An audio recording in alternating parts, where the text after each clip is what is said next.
You are about to sell your house in retirement. Are you absolutely sure you won't trigger a surprise that could cost you a fortune? This rule.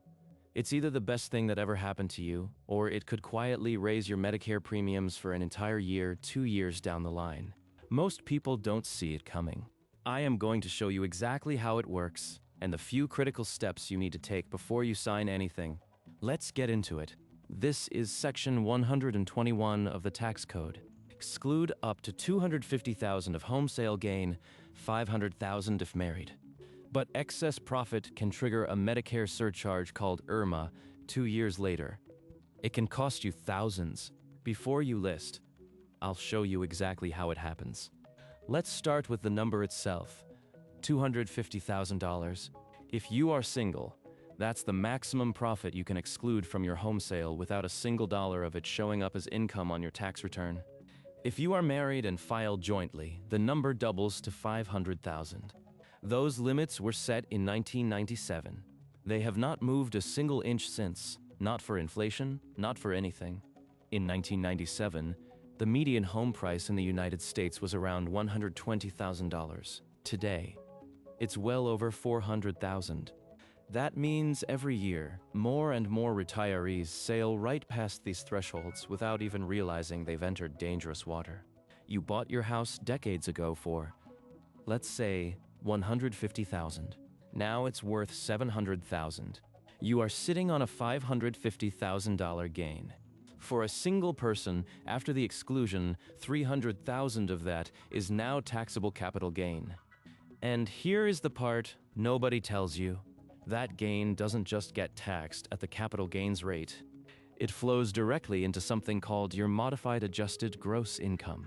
That is the number Medicare looks at to decide whether you owe a surcharge known as IRMAA, the income-related monthly adjustment amount. Here is how that works. Medicare sets income brackets. For a single person, the standard Part B premium in 2026 is around $202.90 per month. But if your income from 2 years prior crosses $103,000, you are suddenly in a new bracket. Your premium jumps to over $649 a month. That's an extra $446.30 every single month for a full year. And that doesn't even count the Part D surcharge that kicks into. Now, here is the kicker. The look-back period is 2 years. So if you close that sale in 2025, Medicare sees that big gain on your 2025 tax return and uses it to calculate your premiums in 2027. By the time the notices arrive, the sale is ancient history, but the bill is very much alive. You can't undo it. And here is the cliff that makes this terrifying. Selling your house is not considered a qualifying, life-changing event for an appeal.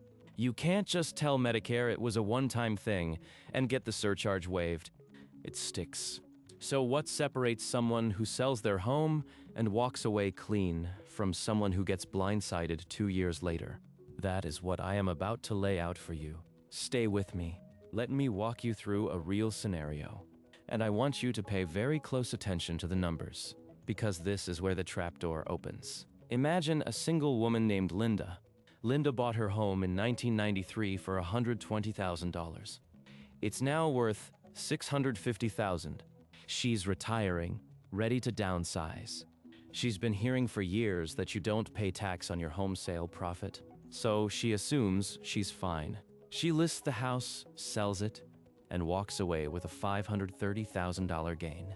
The first $250,000 of that is tax-free. No problem. But the remaining $280,000 becomes a taxable capital gain, and that entire $280,000 gets added to her income for the year.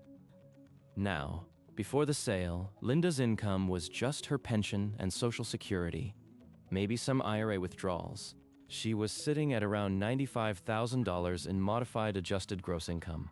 That kept her well below the first IRMAA threshold, which in 2026 kicks in at $103,000 for a single person. So she was paying the standard Part B premium, $202.90 a month. After the sale, her magi for that tax year leaps to $375,000. Medicare now places her in a bracket where the Part B premium alone skyrockets to $649.20 per month. That's an increase of $446.30 every single month. Over 12 months, that's $5,355.60 she never budgeted for.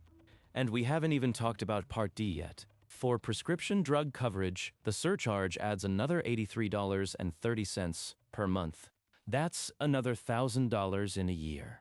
Combined, Linda is suddenly paying over $6,000 more just for her Medicare premiums. And here is the cruelest part. She won't see this bill until 2 years after the sale. The money from the house, already spent on the downsized condo, maybe on helping her kids, she won't have a clue that the gain is about to come back around and punch a hole in her retirement budget. By the time the Social Security Administration sends the notice, it's too late to reverse anything. Now, what makes this even more painful is the 2-year look-back silence. When you sell in 2025, that income appears on the tax return you file in 2026. Medicare then uses that return to set your premiums for the entire year of 2027. It's an automatic process. They don't send you a warning letter saying, hey, you are about to cross a threshold. The only notice you get is the actual premium bill, and by then you are locked in. If Linda had known, she might have structured the sale differently.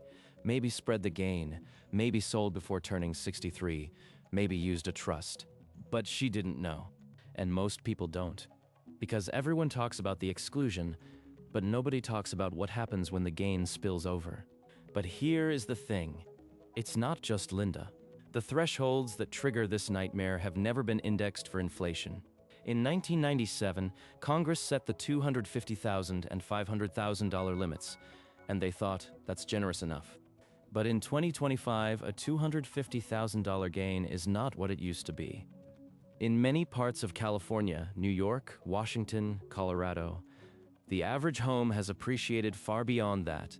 There are retirees in modest ranch homes who bought 40 years ago and now have gains of $500,000 or more. They're not rich, they're just long-term homeowners, and they're walking into this trap. What makes this truly dangerous is that the gain from a home sale, when it exceeds the exclusion, is treated as ordinary income for IRMAA purposes. It doesn't matter that it's a one-time event. Medicare doesn't offer a one-time forgiveness. Life-changing events that allow an appeal include marriage, divorce, death of a spouse, work stoppage. But a home sale, not on the list. You can write a letter, you can call, you can beg, but the rule is rigid. So, while your neighbor might think, I'll just sell and pay the tax, the real cost is often double what they expect. And that's the pivot I want you to sit with for a moment. Most people are so focused on avoiding capital gains tax that they completely miss the Medicare surcharge lurking behind it. They celebrate the tax-free exclusion, and then 2 years later, the bill arrives. Now, I am going to take you deeper into how this plays out for married couples, where the stakes can be even higher, because the $500,000 exclusion looks huge until you see what couples are actually holding. And I'll show you the specific income brackets to the dollar that determine whether you stay safe or get caught. Stick with me, because in the next few minutes, you're going to understand exactly where the line is and how to know if you are already standing on the wrong side of it. Now, if you are married and filing jointly, the exclusion doubles to $500,000, and you might think that makes you safe. But let me show you a scenario that proves why that assumption can still cost you a small fortune. Consider a couple, Jim and Susan, who bought their home in Northern California in 1985 for $110,000. Today, that same property is worth $1.2 million. Their gain is over $1 million. After excluding the first $500,000, they're left with a taxable gain of $590,000. For the previous year, their combined income from Social Security, a small pension, and some retirement account withdrawals put them at a magi of about $180,000. That kept them comfortably below the first IRMAA threshold for married couples, which in 2026 is projected to be around $206,000. They were each paying the standard Part B premium of $202.90 per month. But once that home sale hit their tax return, Their Magi for the year rocketed to $770,000. Now they've not only crossed the first IRMAA threshold, they've crashed through multiple brackets. Their new Part B premium per person is not $202.90. It's $649.20 each per month. That's an additional $892.60 every month for the two of them combined. Over a single year, that's more than $10,700 in unexpected Medicare costs just from one transaction.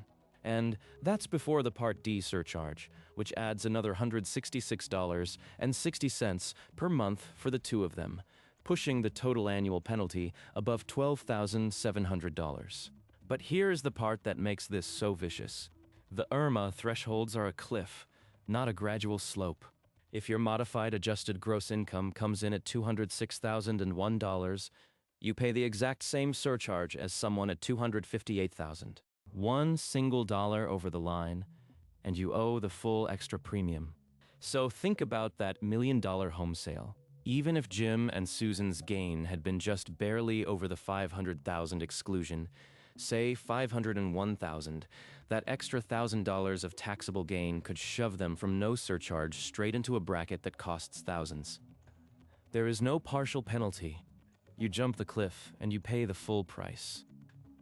What makes this even more alarming is that the IRMAA thresholds are now frozen by law through at least 2030, meaning they will not rise with inflation. Every year, more and more retirees will be pulled into these surcharge brackets simply because their income drifts upward with cost of living adjustments, while the Magi cutoff remains motionless. The Social Security Administration projects that by 2030, nearly 1 in 5 Medicare beneficiaries will be paying an IRMAA surcharge, up from 7% today. The home sale trap is not a fringe scenario anymore. It's a growing threat that ensnares people who consider themselves solidly middle class. And here is the second hidden blow. Many retirees believe they can appeal an IRMAA determination if the income spike was a one-time event. And for some situations, you can. If you retire, lose a job, get divorced, or suffer the death of a spouse, the Social Security Administration allows a life-changing event appeal. But selling your primary residence is explicitly not on that list. Medicare considers a home sale a voluntary choice, not an involuntary life change. So even if you write a heartfelt letter explaining that you simply downsized and this profit was a one-time windfall, the answer will be no. The surcharge will stick for the entire year. What's truly frightening is how silent this whole mechanism remains. When you sit down with your real estate agent, they'll remind you about the nice capital gains exclusion. When you talk with a tax preparer, they'll calculate what you owe the IRS on the excess gain. But almost no one thinks to warn you about the letter that will arrive from Medicare 2 years later. By then, you've already spent the proceeds, and your budget has no room for an extra $12,000 in health insurance costs. It feels like a trap precisely because it was never explained up front. Now, I've shown you how this plays out for singles and for couples, and I've shown you the silent cliff that can transform a retirement windfall into a financial headache. The only question that matters now is this: what can you actually do about it? In the final section, I am going to give you the specific, actionable strategies that can legally protect you, including things your real estate agent and even your accountant might not mention. Stay with me. All right, let's move from the problem to the solution. You've seen how a single home sale can trigger an extra $10,000 or $12,000 in Medicare premiums, sometimes more. Now let's talk about what you can do right now to protect yourself. The first and most powerful move is a timing decision. If you are even thinking about selling and you are still a few years away from Medicare, consider doing it before you turn 63. Here is why. Medicare's 2-year look-back means the premiums you pay at age 65 are based on your income from 2 years earlier. If you sell at age 62, the gain from that sale appears on your tax return when you are 63. That return is the basis for what you'll pay at 65. By then, the spike has already dropped out of the look-back window. It never touches your Medicare. But if you sell the same house at 63 or later, the income now lands right in the look-back window and will inflate your premiums in your first or second year of coverage. So the calendar is everything. Selling a home 12 months earlier can save you thousands in premiums. Strategy number 2. Minimize other taxable income in the same calendar year as the sale. If you normally withdraw from an IRA or convert a significant amount to a Roth, consider delaying those withdrawals until the next year. The same goes for realizing capital gains from stocks or selling a second property. By keeping your other income as low as possible, you give yourself more headroom under the IRMAA thresholds, even if you still exceed the capital gains exclusion. A lower overall MAGI might keep you from crossing into the next surcharge bracket, or it might mean you pay a smaller surcharge. Every dollar of controllable income you defer is a dollar that could save you hundreds in premiums. Strategy number 3. Use capital losses as a shield. If you own stocks, bonds, or mutual funds that have lost value, you can sell them in the same tax year as your home sale. Those capital losses will offset dollar for dollar the taxable portion of your home gain. For example, if you have a $50,000 loss in your brokerage account and $50,000 of taxable gain from the home, they cancel each other out. That keeps your MAGI lower, which can prevent or reduce the IRMAA surcharge. Talk to your tax advisor about tax loss harvesting before you close on the house. Now, here is a lesser-known rule that could save you. If you have not lived in your home for a full 2 years, but you are forced to sell due to a health crisis, a job loss, a divorce, or an unforeseen event like a multiple birth or a death in the family, you may qualify for a partial exclusion. The IRS can allow a reduced capital gains exclusion based on how long you lived there and the reason for the sale. Even a partial exclusion could be enough to soak up your gain entirely, leaving nothing taxable and no IRMAA impact. Most people never consider this. It is not automatic. You have to claim it. But if your situation fits, it could be the difference between a clean sale and a 2-year surprise. And here is one final detail that changes how you think about the risk. The IRMAA surcharge caused by a home sale is almost always temporary. Because Medicare uses a 2-year look-back, a one-time gain only inflates your premiums for a single calendar year. Once that tax year falls off the radar, your premiums reset to the standard amount, assuming your income has dropped back down. So while the year of the surcharge can be painfully expensive, it is not a permanent increase. That does not make it less painful, but it does mean you can plan your cash reserves for that one expensive year, rather than fearing a forever climb in health costs. With these strategies, you can go into a home sale with your eyes wide open. But there is one more thing you need to know about how these rules might change and what lawmakers are discussing right now. I will leave you with that in just a moment. There is growing discussion in Congress about finally indexing those exclusion limits to inflation. But until that actually happens, you are playing by rules written in 1997.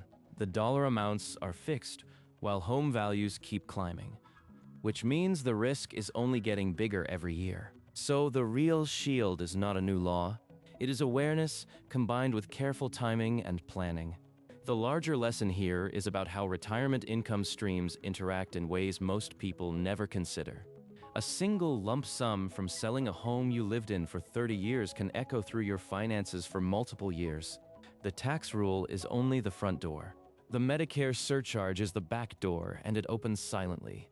So the question I want to leave you with is this: what other blind spots are hiding in the gap between a tax rule and your healthcare costs? If what I have laid out today made sense to you, hit the like button so more people see it, and subscribe if you want this kind of clarity delivered straight to your feed. And if this content truly resonated, I have put together something special for you.